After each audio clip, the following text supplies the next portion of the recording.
मिहिर और अंजलि दोनों पटरी पर सुहागरात मना रहे होते हैं और तभी अचानक से सामने से तेज रफ्तार से ट्रेन आती है।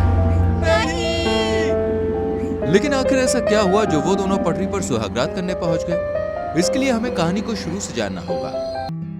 ये कहानी है गांव के अमीर और धनवान आदमी रोशन लाल के बेटे मिहिर और उसकी गरीब गर्लफ्रेंड अंजलि की।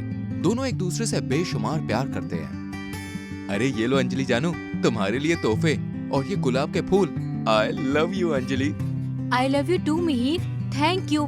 लेकिन मिहिर, हम दोनों की भलाई एक दूसरे से दूर रहने में ही है, क्योंकि हम दोनों का कोई भविष्य नहीं है। तुम अमीर हो और मैं गरीब। तो क्या हुआ अंजलि, देखना मैं तुमसे ही शादी करूंगा। तभी रोशन लाल का एक आदमी मिहिर और अंजलि को साथ देख लेता है, जिसके बाद रोशन लाल मिहिर को बंगले में बंद कर देता है और अपने बिजनेस फ्रेंड छगन लाल की बेटी यामिनी के साथ मिहिर की शादी करा देता है। बेचारे मिहिर को जबरदस्ती यामिनी से शादी करनी पड़ती है। यामिनी को मिहिर पहले से ही पसंद था।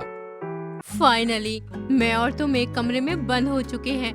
मिहिर बेबी, आज हमारी सुहागरात है और आज के दिन के सपने मैं कई सालों से देखती आ रही हूँ। आज मेरी बरसों की प्यास बुझकर ही रहेगी। लेकिन यामिनी, मैं ये सब करने के लिए अभी तैयार नहीं हूँ। तैयार नहीं हूँ मतलब? अरे चुप रहो, वरना बेड से बांध दूंगी तुम्हें। शामिनी, मैं तुम्हें कह रहा हूँ ना, अगर तुम मुझे सच में चाहती हो तो मुझे थोड़ा टाइम दो। हम दोनों वो सब करेंगे जो तुम चाहती हो, पर समय चाहिए मुझे। ठीक है, इतना इंतजार किया है, थोड़ा और सही। मिहिर जैसे तैसे यामिनी को अपने करीब आने से रोकता है और अब वो छुप छुप कर अंजलि को मिलने उसके घर जाने लगता है। अंजलि, मुझे हर पल तुम्हारी याद सताती है। काश मेरी शादी उस चुड़ैल यामिनी से ना हुई होती। लेकिन अब तुम शादीशुदा हो चुके हो मिहिर, अब मेरा तुम पर कोई हक नहीं रहा। नहीं अंजलि, मैं तुमसे प्यार करता हूँ और मरते दम तक करता रहूंगा। यामिनी और छगन लाल दोनों बाप बेटी का उस घर में आने का एक बहुत बड़ा मकसद था। यामिनी, तुम्हें याद है ना, मिहिर को दीवाना बना दो। जितना हम इस परिवार को अपने काबू में रखेंगे, उतनी आसानी से इनके बिजनेस को ठग पाएंगे। हाँ पापा, आप फिक्र मत कीजिए। लेकिन एक दिन यामिनी जब अपनी कार में सवार होकर घर जा रही होती है, तभी वो मिहिर को अंजलि के घर में जाते हुए देख लेती है और उन दोनों को साथ में रोमांस करते हुए देखती है। फोटो में ऐसी बात मैं दबा के चली आई, खुल जाए जो ये बात तो दुहाई है दुहाई। अरे रूप तेरा मस्ताना, प्यार मेरा दीवाना, भूल कोई हमसे ना हो जाए। अच्छा, तो ये कलमुहा अब तक इस डायन के साथ रंगरलिया मनाता है। इन दोनों को मुझे मारना ही होगा और फिर उस बूढ़े रोशन लाल को मारकर मैं, यानी कि उनकी बहू, करेगी उनके इतने बड़े बिजनेस पर कब्जा। यामिनी को जादू टोना बखूबी आता था। वो मिहिर के बाल काटती है और मिहिर की शर्ट पर लगे अंजलि के लिपस्टिक के निशान लेकर काला जादू करती है। वो दो काली गुड़ियों को अपने हाथ में पकड़कर काली विद्या करती है। अब ये दोनों बेड पर सुहागरात मना रहे हैं ना, अब ये पहुंच जाएंगे सीधे रेलवे स्टेशन की पटरी पर। आबरा का डाबरा। यामिनी के ये कहते ही बेड पर सुहागरात मना रहे अंजलि और मिहिर एक पटरी पे पहुंच जाते हैं और वो दोनों उस पटरी से चिपक जाते हैं और सामने से ट्रेन आने लगती है। नहीं, हम यहाँ कैसे पहुँच गए मिहिर? मुझे नहीं पता अंजलि, अब हम क्या करेंगे? यामिनी का ये काला जादू काम करे उससे पहले ही वहाँ पर रोशन लाल आता है और वो उसके सारे काले जादू पर गंगा जल छिड़क देता है, जिससे काला जादू बेअसर हो जाता है और मिहिर और अंजलि सही सलामत वहाँ आ जाते हैं। ये क्या किया आपने पापा जी? तुम्हारा और तुम्हारे ढोंगी पिता का खेल खत्म हो चुका है। मेरे नौकर ने तुम दोनों को मेरे बिजनेस को ठगने की प्लानिंग करते हुए सुन लिया था। तुम और तुम्हारा बाप अब जेल जाएंगे। इस तरह रोशन लाल अंत में यामिनी और छगन लाल को सजा दिलवाता है और साथ ही अंजलि और मिहिर के रिश्ते को स्वीकार कर उनकी शादी भी करवाता है। एक गांव में जीना और मीना नाम की एक सास बहू रहा करती थी। दोनों बहुत लालची थी। वो भगवान शिव की बहुत बड़ी भक्त होने का दिखावा करती थी।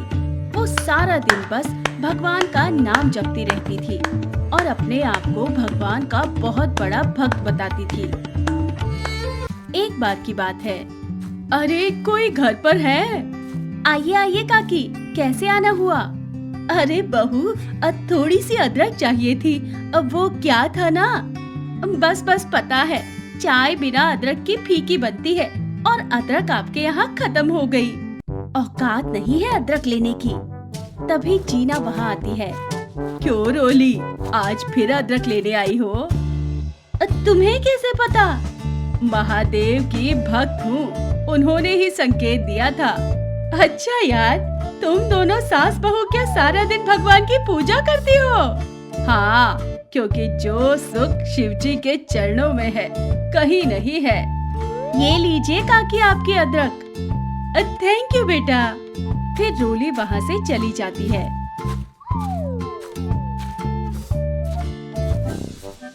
Thank you. जब देखो तब कंजूस कहीं की नुकसान करने चली आती है। चलो अब शिवजी की पूजा करते हैं।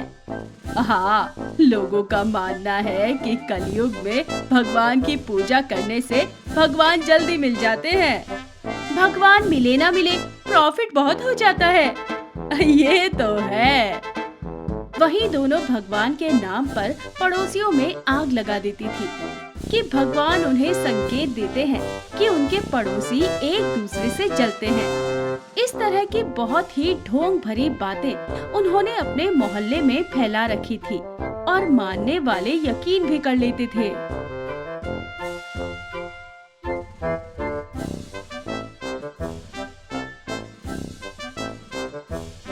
वही दोनों सास बहू हमेशा लोगों के सामने भगवान की पूजा की बात करती और दोनों ढोंग करके चंदे के नाम पर लोगों से पैसे वसूल कर लेती थी। कभी कभार तो दोनों खुद को भगवान की बहुत बड़ी उपासक बताकर लोगों को ठग भी लेती थी कि भगवान सिर्फ उनकी ही सुनते हैं और लोग भी उनकी भक्ति का झूठा दिखावा देखकर झांसे में आ जाते थे। ऐसे ही एक बार की बात है। एक औरत मोहल्ले में रोते हुए घर से बाहर निकलती है। अरे सौम्या, क्या बात है, रो क्यों रही है? रो नहीं तो क्या करूं, तू ही बता। एक तो रातों रात मेरे घर से मेरे सोने के गहने चोरी हो गए और मेरी सास अब मुझ पे इल्जाम डाल रही है कि वो गहने मैंने मायके में ले जाकर रख दिए हैं। क्या तुम्हारी सास ने ऐसा कहा? बेटा सच बताऊं तो आज ही मुझे सपने में आया था कि तुम्हारी सास तुम्हारे गहने चुराकर अपनी बेटी को दे रही है। और देखो, महादेव की भक्त हूँ, झूठ नहीं कहती। शायद भगवान ने संकेत दिया है। हाँ आंटी, हो सकता है। अगर ऐसा है तो मैं इन्हें छोड़ूंगी नहीं। फिर सौम्या गुस्से में घर में जाती है। वाह माँ जी, क्या चूना लगाया, सारा गहना भी चुरा लिया और बिल भी घर वालों पर ही फाड़ दिया। वहीं घर में मम्मी जी, ये दोनों सास बहू अब की पक्का पकड़ी जाएंगी। कब से सबको चूना लगा रही है। तू सही कह रही है बहू, जब से इन दोनों की सच्चाई मेरे सामने आई है ना, मैं उतावली हुई जा रही हूँ इन्हें रंगे हाथों पकड़ने के लिए। अब तू जा और गेम शुरू कर। क्या हुआ, मिला गहना?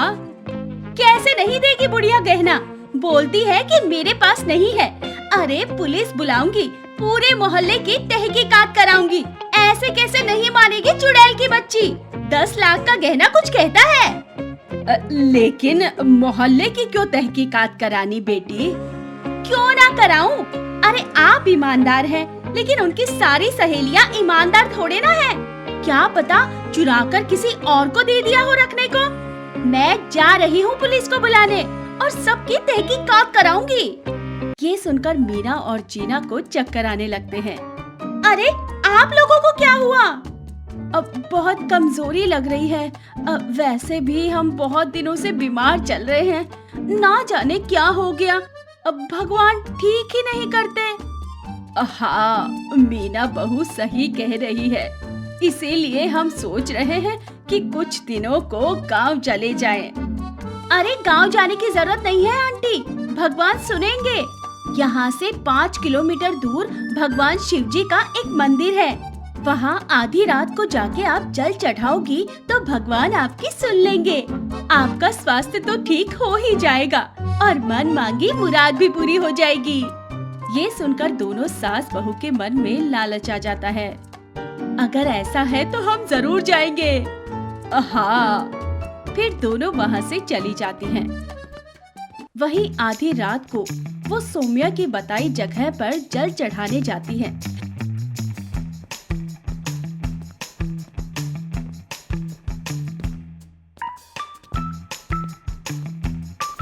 लेकिन वो देखती हैं कि वहाँ तो शिवलिंग सोने का है और वो बहुत ही ज्यादा चमचमा रहा है। वहीं सोने के शिवलिंग को देखकर दोनों की नीयत फिसल जाती है और वो उसे चुराने का निश्चय करती है। और जैसे ही वो उसे चुरा कर ले जाने की कोशिश करती है, वहाँ पर पुलिस आ जाती है और दोनों को वहाँ से ले जाती है। आराम से जाओ दोनों जन, जेल में अब भगवान का नाम जपना, शायद तुम्हारे पाप कम हो जाएं। ये तूने ठीक नहीं किया। भगवान के नाम पर तुमने जितना ढोंग रचा है ना, सब हमें पता है और तुम्हारे किए की यही सजा है। उसके बाद पुलिस उन्हें लेकर चली जाती है और उन दोनों सास बहू को अपने किए पर बहुत अफसोस होता है।